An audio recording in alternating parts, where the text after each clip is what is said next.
eu sou a Rivânia. Eu quero que vocês saibam que é um prazer e uma honra muito grande para mim estar aqui. O meu objetivo principal é ser usada por Deus para trazer reflexão e transformação para a vida de vocês.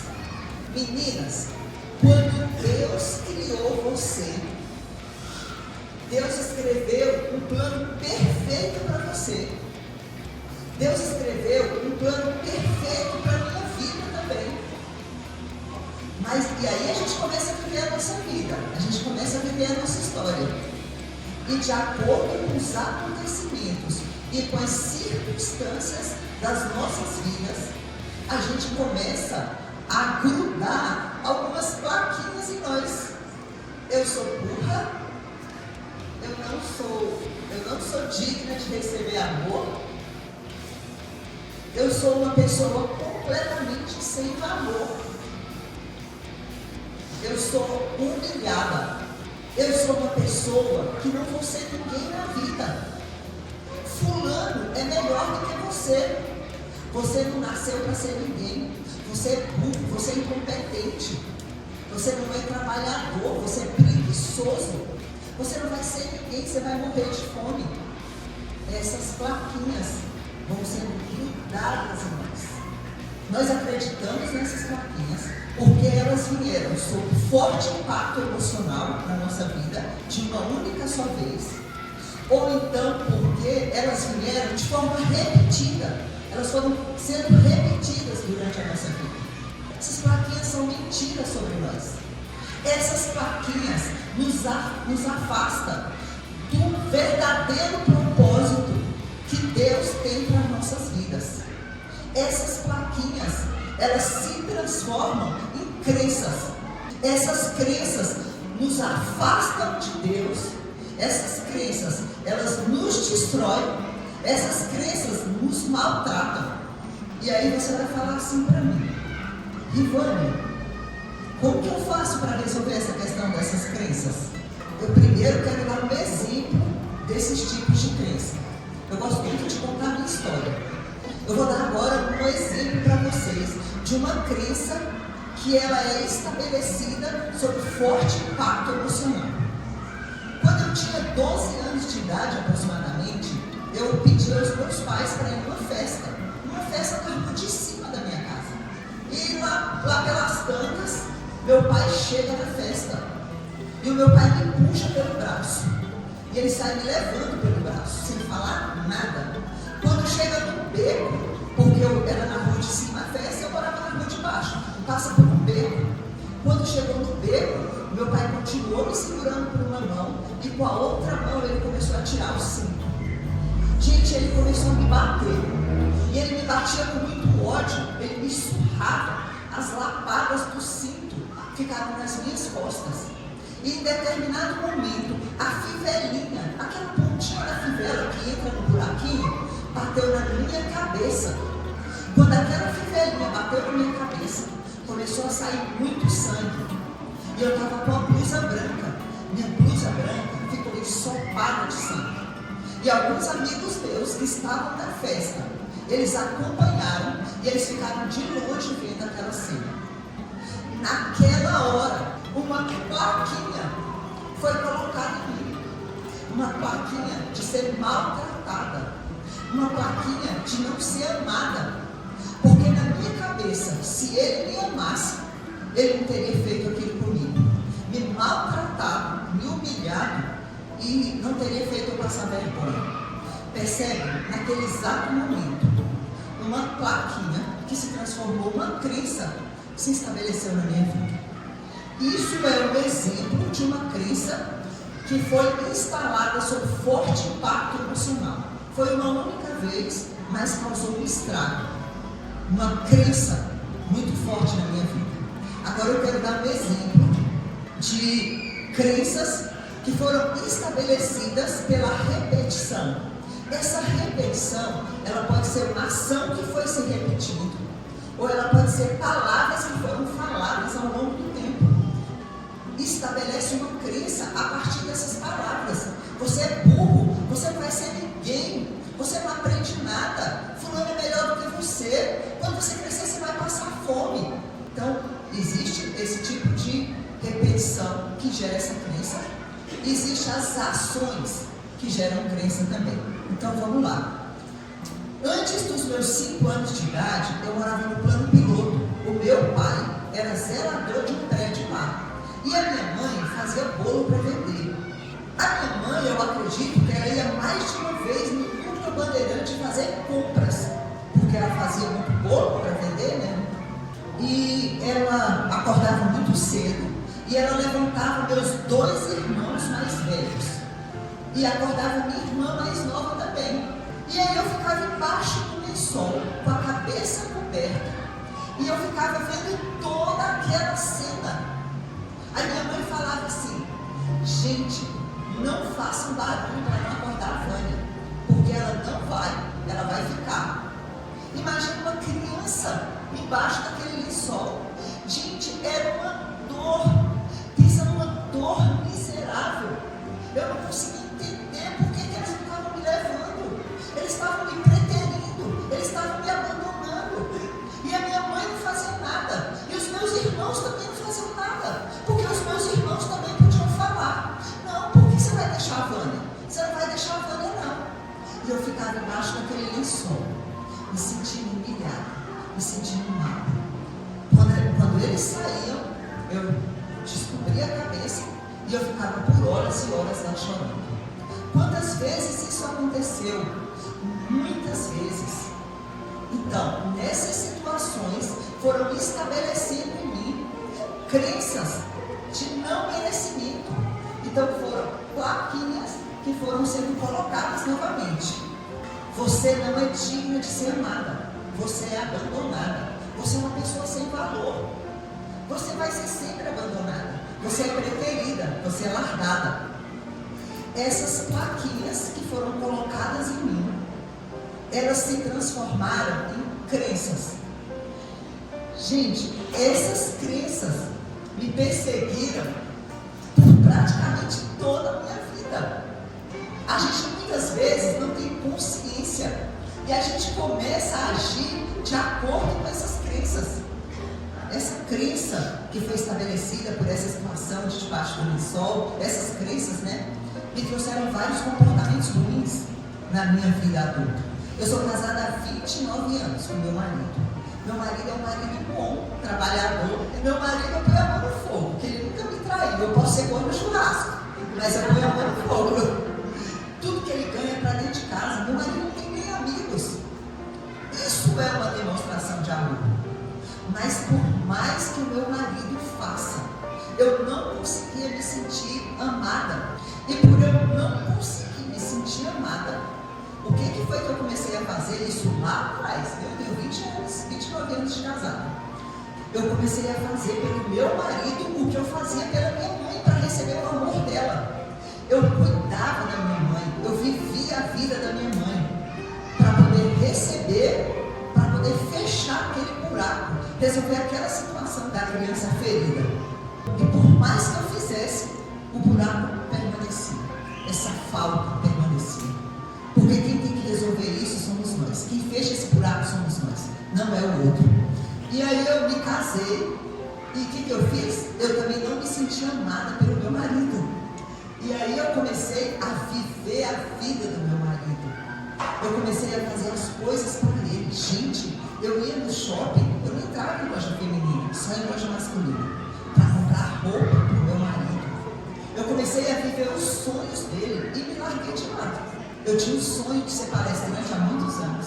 Gente, eu estou começando agora. Eu quero falar para vocês que mesmo a dor, ela tem o seu valor. Essa dor que eu senti, essas crenças, essas plaquinhas, também tiveram o seu valor. Porque para mim me sentir amada, desde criança, eu me tornei uma criança esforçada. Eu sempre fui uma criança muito esforçada. E aí eu vim trazendo isso. Hoje eu sou uma adulta esforçada. Ontem eu fui dormir na casa da minha mãe, na Ceilândia. Esses dias todos eu tenho que dormir lá, porque meu irmão está viajando. Mas ontem eu fiquei até 11 horas da noite, ensaiando essa apresentação para vocês. Ontem eu saí para comprar bombom, pedi para ele me arrumar. Ontem eu liguei para a Graça, combinei com a Graça, pedi sugestão. Sou uma pessoa esforçada. Então a dor tem o seu valor. Ir para o fundo do poço também tem o seu valor, porque eu me tornei uma pessoa esforçada. Mas Ivânia, é só isso? Não. Eu preciso me curar dessas crenças para me alcançar o verdadeiro plano perfeito que Deus tem para a minha vida. E aí eu comecei a trabalhar nesse sentido há alguns anos atrás. Eu encontrei pessoas que me ajudaram e que ainda estão me ajudando nessa caminhada.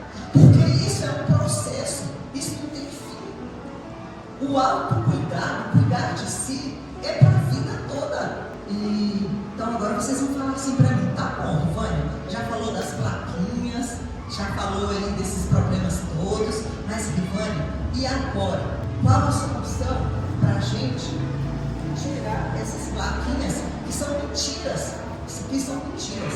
Deus não quer essas coisas para a nossa vida. O primeiro passo é o perdão. A gente tem que perdoar a nós em primeiro lugar, perdoar por tudo que nós passamos, que nós nos permitimos sujeitar. Então a gente tem que se perdoar, e depois a gente tem que perdoar as pessoas envolvidas nesse contexto da nossa vida. Agora tem algo que é super importante. É importante vocês saberem até que ponto você tem que perdoar. Eu quero contar para vocês a verdadeira história, que eu tenho certeza que muitos aí ficaram abalados debaixo do lençol. A história verdadeira não é aquela. Quando nós somos crianças, a gente não tem cognitivo, a gente não raciocina, a gente usa a imaginação, a emoção, os sentimentos e a fantasia para a gente criar as nossas histórias. Eu não tinha cognitivo, eu não raciocinava nessa época. Então eu elaborei uma crença de acordo com as ferramentas que eu tinha na mão. Mas a história verdadeira não é essa. A minha mãe, ela me largava lá embaixo do lençol por muito amor a mim. Porque eu era pequena, ela não tinha como me levar e me deixar cair dentro do ônibus. A minha irmã pequena que ela levava, mamava no peito. Meus dois irmãos ajudavam a trazer as compras. E ela olhava para mim e falava assim: coitada da Vânia, eu vou deixar ela aí, ela vai ficar amparada, ela vai ficar quentinha, vai ficar dormindo. E percebem, ela fazia isso, era por puro amor, mas eu não tinha cognitivo, eu não tinha conhecimento para interpretar dessa forma. Agora vem uma coisa muito engraçada. Eu fiz um registro de desamor porque eu era largada. Aí sabe o meu irmão? Essa é boa. Eu conversando com o meu irmão outro dia, o meu irmão, que é o segundo depois de mim, ele também fez um registro de desamor. Sabe por que ele fez um registro de desamor? Porque ele era levado. Ele disse que ele pensava assim: se a minha mãe me amasse, ela sabe que eu sou pequeno, ela não iria me levar, ela ia me deixar junto com a Vânia, porque eu sou pequeno, eu não consigo carregar quase nada. E ele me disse que ele lembra com muito sofrimento, com muita dor, que ele vinha dentro do ônibus carregando uma sacola, e a sacola caía no chão e o ônibus virava. Para ele era uma situação de muita humilhação e de muita dor. E o que o meu irmão também fez? Grudou uma plaquinha: eu não sou amado, a minha mãe me ama, porque ela me coloca numa situação dessa. Percebe? A gente faz registros e a gente estabelece as nossas crenças, quando a gente é criança, de acordo com as emoções e os sentimentos, porque não tem cognitivo e também não tem razão. Ah, quero contar do meu pai. O meu pai me deu aquela surra porque o meu pai era ruim? Não. Meu pai nunca foi um homem ruim. Meu pai era um homem bom. Meu pai nunca bebeu. Meu pai, tudo que trabalhava era para dentro de casa. Ele foi servente de obra, foi pedreiro. Meu pai era um homem bom. Sabe por que ele me deu aquela surra? Porque ele achava que estava fazendo melhor. Ele estava repetindo o que fizeram com ele. A forma de corrigir, de comunicar amor que o meu pai recebeu era aquela. Eu amo, então eu dou uma surra, porque a pessoa vai se manter na linha.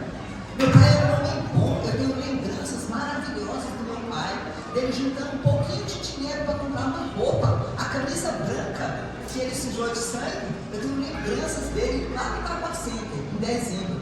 Então meu pai era um homem bom, ele simplesmente estava dando, ele estava repassando o que falaram para ele que era o melhor. Eu quero pedir que a partir de hoje, que todos os dias antes de dormir, que vocês se olhem no espelho. Mas eu quero pedir que vocês se olhem dentro dos olhos. Você vai olhar dentro dos seus olhos no espelho e você vai falar assim: Rivânia, eu te amo. Rivânia, você é linda do jeito que você é. Rivânia, nunca mais ninguém vai te maltratar, porque eu vou cuidar de você. Rivânia, você é maravilhosa, você é amada por Deus. Gente, no início isso vai parecer falso e artificial, porque pareceu falso e artificial para mim. Mas eu imploro nos pés de vocês, que vocês persistam. E quando você olhar a primeira vez dentro dos seus olhos e falar isso, se preparem, que vai vir uma emoção muito forte e é capaz que vocês chorem. Então é muito importante fazer esse exercício. O que esse exercício faz? Ele também vai quebrar, ele vai enfraquecendo essas crenças de não merecimento. Quero falar para vocês sobre o pensamento, que já foi muito falado aqui hoje. Tem um versículo da Bíblia, que é um dos melhores da Bíblia. Cuida do teu pensamento, porque dele procede toda a sua vida. Gente, é toda. É toda a sua vida. Percebe o poder disso? Cuida do teu pensamento, porque dele procede toda a sua vida.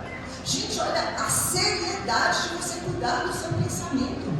É importante que você tenha bons pensamentos a seu respeito. Agora, eu vou falar para vocês o que acontece comigo. Às vezes eu estou lá na minha casa. Eu falo o que acontece comigo porque eu estou em processo de transformação. E esse processo é para o resto da vida, como eu falei lá atrás. Então, às vezes eu estava lá na minha casa e aí veio um pensamento. Se o Eurípides me amasse, Eurípides é meu marido, tá, gente? Ele faria isso por mim.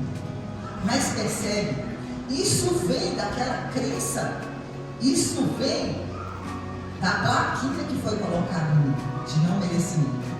E aí eu rebato esse pensamento, substituindo ele por outro pensamento. Só que o pensamento é teimoso. E o pensamento, o que ele quer? Ele não quer coisa nova. Ele é preguiçoso, ele quer ficar pensando a mesma coisa. E aí o que eu faço? Eu tento substituir o pensamento, mas ele não vem. E aí eu vou e enfrento ele. Eu falo: para com isso. Quem manda aqui sou eu. Essa pessoa não sou mais eu. Essa pessoa que se sentia desamada, que não se sentia digna de receber amor, não sou mais eu. Eu sou outra pessoa agora. Isso não me pertence mais. Sai de mim, pensamento. Você tem que se posicionar com firmeza. Você tem que domar o seu pensamento como se fosse um leão feroz, que você segura nas rédeas dele e você comanda o seu pensamento. E se vocês pararem para pensar, está tudo interligado. É usar as palavras a seu favor. Você vai comprar um caderno e todos os dias você vai escrever. Você pode comprar esse caderno hoje, é baratinho, R$7. Aí você vai escrever 15 de outubro de 2022. E aqui no cantinho você vai escrever a data. Você vai colocar um pontinho e colocar a data. Todos os dias você vai escrever nesse caderno as suas qualidades. As qualidades que você tem e as qualidades que você não tem, como se você já tivesse. As coisas que você não tem, como se você já tivesse. Rivânia, como assim? Por exemplo, eu era muito tímida. Aí eu comecei a escrever: eu sou extrovertido. Vocês acreditam que eu era tímida? Na verdade, eu sou tímida ainda. Eu estou lutando aqui. Eu era tão tímida que eu não abria a boca. Gente, eu não abria a boca. As pessoas iam lá na casa da minha mãe e falavam assim: essa sua filha não abre a boca não, ela não fala nada não, mas eu estou aqui hoje, com muita honra, falando para vocês. Aí você vai escrever aqui: eu sou extrovertida, eu sou linda, eu me amo, eu sou amada por Deus, eu sou poderosa, eu sou maravilhosa. E você vai escrever também as coisas que não são, como se elas já fossem. Você vai escrever assim: eu sou uma empresária bem-sucedida. Você vai escrever: eu sou uma palestrante memorável. Você vai escrever assim: eu sou uma ótima manicure, eu sou uma ótima cabeleireira, eu sou uma ótima cozinheira. Eu não sei o que, mas eu coloco lá, está escrito aqui no meu cabelo: eu sou uma palestrante memorável, porque é isso que eu quero para a minha vida. Depois, se alguém quiser passar esse caderno para vocês darem uma olhada, eu vou ler aqui o que eu coloquei dia 7/10. Eu sou inteligente, sou genial, sou uma palestrante memorável que transforma as vidas das pessoas. Eu sou amada por mim e pelos outros. Eu sou feliz, eu sou calma, eu sou tranquila, eu sou bem resolvida.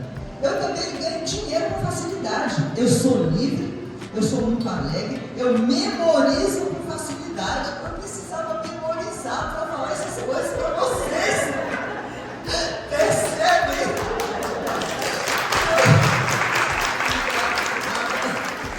Isso dá um pouco de trabalho? Gente, isso dá trabalho, mas nada na vida é fácil. Quer transformar a sua vida? Vai ter que ter trabalho. Não tem outra alternativa.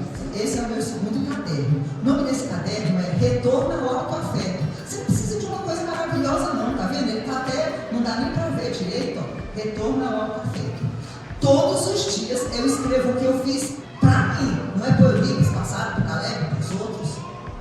Eu vou escrever hoje, que eu vim aqui e dei uma palestra. Então, todos os dias eu vou colocando as datas. Vamos supor que uma semana você passou por uma situação de muito trabalho e você esqueceu. Não tem problema. Na semana seguinte você coloca.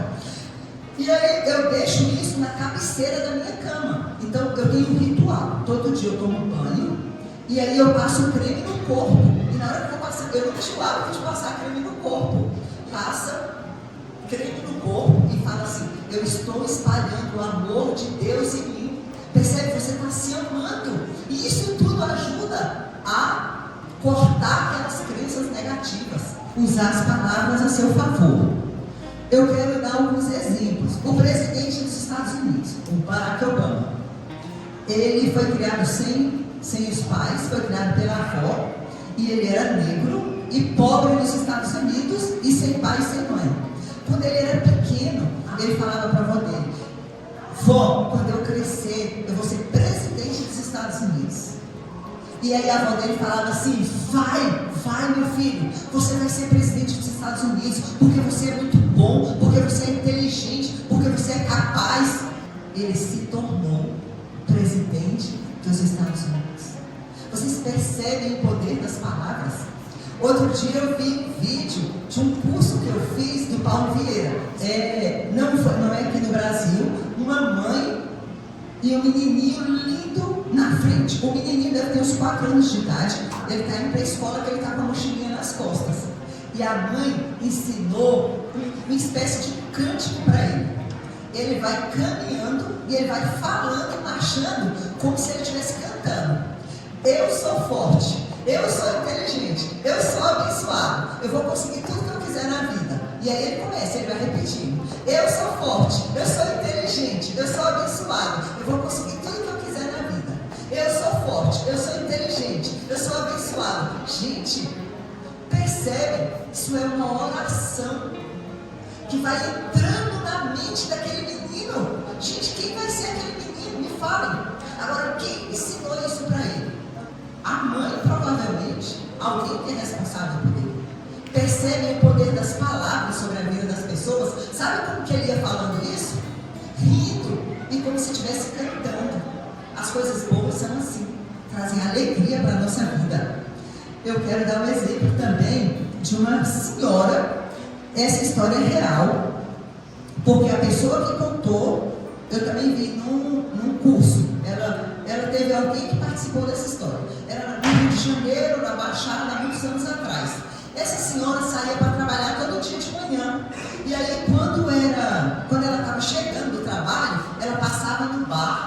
E aí o filho dela, alcoólatra, passava o dia inteiro bebendo no bar, ele ainda pagava a conta da bebida dele lá no bar. Ela colocava ele aqui no ombro dela e subia o morro com aquele rapaz.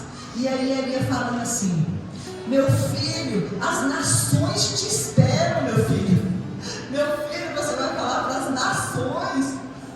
Gente, é engraçado, alcoólatra.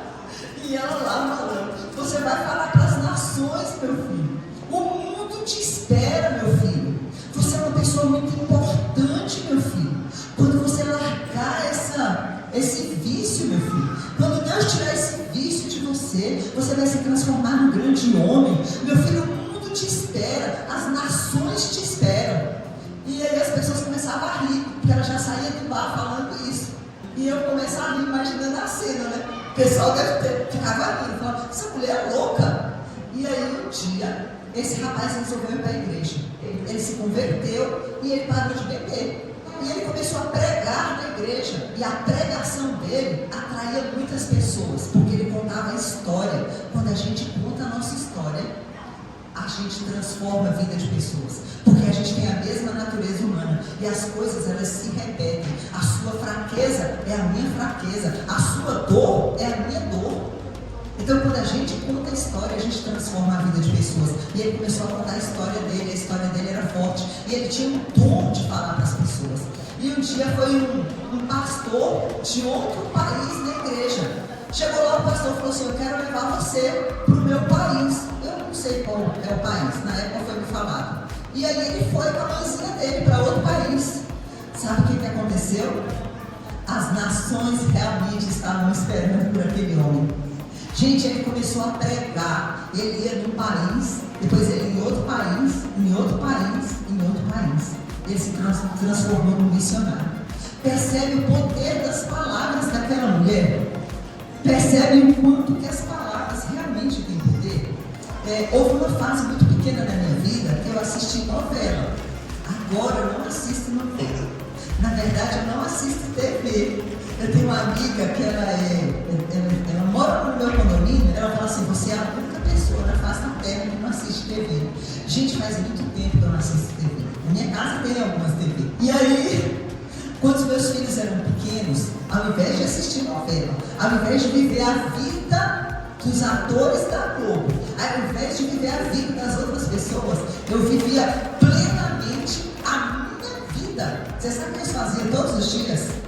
Eu ajeitava tudo, reservava um tempinho para conversar com meu marido, e depois eu ia na cama da Sara e sentava do lado e falava: Sara, como você está na vida? A vida está boa para você? E aí era uma oportunidade de criar uma conexão entre nós duas.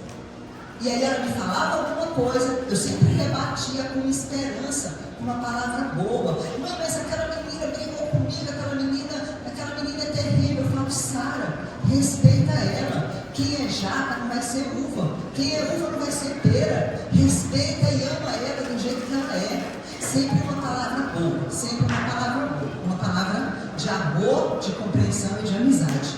E aí, quando eu terminava isso, eu ajoelhava no chão, fazia uma oração, e na minha oração eu finalizava assim: Sara, eu profetizo sobre a sua vida, que você ande conforme a vontade de Deus.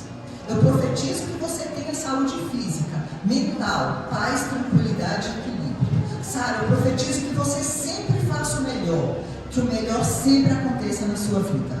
O que vocês acham que aconteceu? Eu faço isso, agora eu já não faço mais, porque eles são adultos, né? Mas eu fiz isso durante muito tempo, muitos anos. Teve um dia que eu estava muito cansada e eu falei: Caleb, hoje eu não vou orar, porque eu estou muito cansada. E o Caleb falou assim para mim: mãe, por favor, ora só um pouquinho. Nesse dia eu chorei e eu ajoelhei no chão. E eu orei triplicado, porque eu vi que eles queriam aquilo, eles se alimentavam daquilo. O que aconteceu? Caleb hoje tem 25 anos. Pensa numa pessoa íntegra, de bom caráter, uma pessoa que anda conforme a vontade de Deus. A Sara não tolera nada que seja errado. Isso aqui que seja errado, a Sara não tolera. Eu profetizo sobre a sua vida que você ande conforme a vontade de Deus. Isso entrou no inconsciente deles. Eu profetizo que você sempre faça o melhor, que o melhor sempre aconteça com você. Percebem o poder das nossas palavras sobre a nossa vida? Agora eu quero falar para vocês. Quando você usa palavras boas com você mesmo, quando você vai lá no espelho, que você profetiza sobre a sua vida lá no espelho, quando você faz as anotações no caderno, tudo isso mexe com o seu inconsciente. E aí você começa a puxar do inconsciente para o consciente. E aí aos poucos, essas palavras boas, essas atitudes boas vão quebrando, enfraquecendo as crenças de não merecimento, essas crenças negativas. Imagina um empilhamento de toalhas. Lá embaixo no empilhamento tem as crenças negativas, tem aquelas lembranças do passado, aquelas coisas ruins.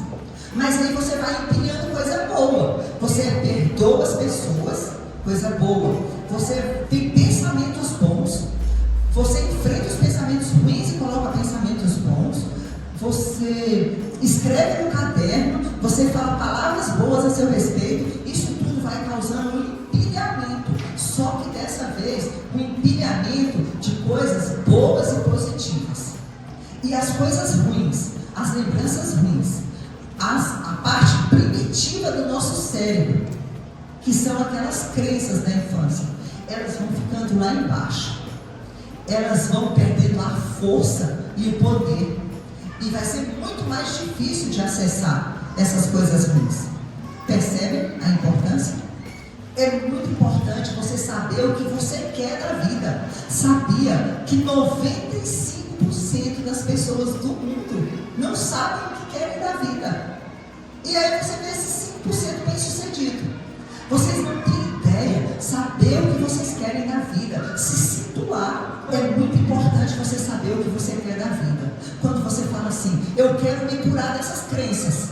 Se você fala, eu quero me curar dessas crenças, você vai fazer o exercício do caderno, você vai fazer o exercício do espelho, você vai questionar os seus pensamentos. Quando você fala isso, eu quero ter um marido melhor, então eu vou saber quais são as crenças que eu tenho lá do passado que estão prejudicando o meu relacionamento com o meu marido. Você quer ter um relacionamento melhor? Então você tem que se livrar, você tem que questionar aquelas crenças lá do passado. Como realmente foi? O que realmente aconteceu? Mas você precisa saber o que você quer. E vou falar algo. Quando você sabe o que você quer e você escreve naquele caderninho, pega a segunda parte do caderninho, escreve o que você quer. O Caleb, quando tinha 16 anos, ele escreveu: eu quero passar em engenharia civil na UNB. E aí ele escreveu outras coisas também. E ele colocava do lado da cama dele. E todos os dias, lê isso como se fosse uma oração. Mas quando ele lia, ele não lia igual ele escreveu: eu quero passar em engenharia civil esse ano na UNB. Não, ele lia assim: eu quero passar na metade do ano em engenharia civil na UNB. Ele passou com 16 anos na metade do ano. Percebem? Então é importante você escrever. Quando você escreve, quando você decide, quando você sabe o que quer, é como se você estivesse dando uma ordem para o seu cérebro. Eu quero isso. E sabe o que o cérebro faz? Ele começa a procurar alguma forma de efetivar isso. Então, saber o que quer da vida. Qual profissão você quer? Você já pensou em ser manicure? É? Então, gente, manicure ganha muito dinheiro. Mas eu tenho uma história melhor para contar para vocês. Eu tenho a história da Clara. A Clara trabalhava numa loja de pagar contas, tipo BRB Conveniência. E a irmã dela, que trabalha no salão, que é uma manicure extraordinária, que é a Aline, chamou ela para ir lá no Senac fazer um curso. Quando chegou lá, a Clara falou: não gostei de nada não. Aí ele falou: não, faz alguma coisa aí. A Clara fez um curso de designer de sobrancelha. Sabe o que é designer de sobrancelha? É aquela que você pega a pinça, que custa R$5, e você vai tirando o excesso de pelo e faz uma modelagem. Ela pagou R$250. O instrumento de trabalho dela é uma pinça que custa R$5. Gente, sabe qual é o faturamento da Clara hoje? O salão do meu marido é em Taguatinga. O faturamento dela, eu perguntei para ela ontem. O faturamento dela, quando está muito baixo, é em torno de 5.000 reais. Em dezembro, ela chega a tirar 8.000 reais. Adivinha o que ela faz? Sobrancelha na cabeça. Tudo é fácil, tudo é possível, mas a gente precisa saber o que a gente quer da vida. Quando você sabe o que você quer da vida, coisas extraordinárias começam a acontecer. Então eu peço que vocês comprem um caderninho hoje e já comecem a escrever todas essas coisas. Quando você sabe o que você quer da vida, você se fortalece. Por exemplo, eu quero ser um palestrante memorável. O marido da Marta me chamou para palestrar e foi uma honra. Agradeço ao Regis por mim. Ele me chamou para palestrar 2 vezes para a Polícia Federal. Gente, vocês não têm ideia. Eu suava mais do que tudo, mas eu enfrentei, porque eu sabia o que eu queria da vida. Então, quando a gente sabe o que a gente quer da vida, a gente se fortalece. E isso faz com que aquelas crenças do passado vão sendo cortadas ou enfraquecidas. Eu quero pedir que vocês não coloquem dificuldade em nada disso que eu falei. Se você começar a escrever um caderno e um dia você não conseguiu, uma semana, quem pegou o caderno aí deve ter visto que teve uma semana aí que eu não escrevi nada, mas aí o importante é voltar. Não tem problema, é como um trem que sai do trilho. Se você sair do trilho uma semana, um dia, não tem problema não, você volta e continua com a data do dia, não tem problema. A questão é perseverar. Perseverar em todas as coisas que a doutora falou e perseverar no que você quer da vida. Eu sou um exemplo para vocês. Olha, eu fui morar na Ceilândia. Quando a gente saiu do plano piloto, a gente foi para a Ceilândia junto com o pessoal da vila do Ilhabei. E a gente morou embaixo de uma lona durante 6 meses. As nossas companheiras eram as cobras, porque era um mato muito grande. E aí colocou as camas, guarda-roupa, e aí o pessoal da Terra Cap, na época, ou era Terra Cap, Nova Cap, deu uma lona para todas as famílias. Não, na verdade a família do Josivaldo não recebeu a lona, né? Então algumas famílias foram premiadas e receberam a lona. E naquela época, 50 anos atrás, chovia muito em Brasília.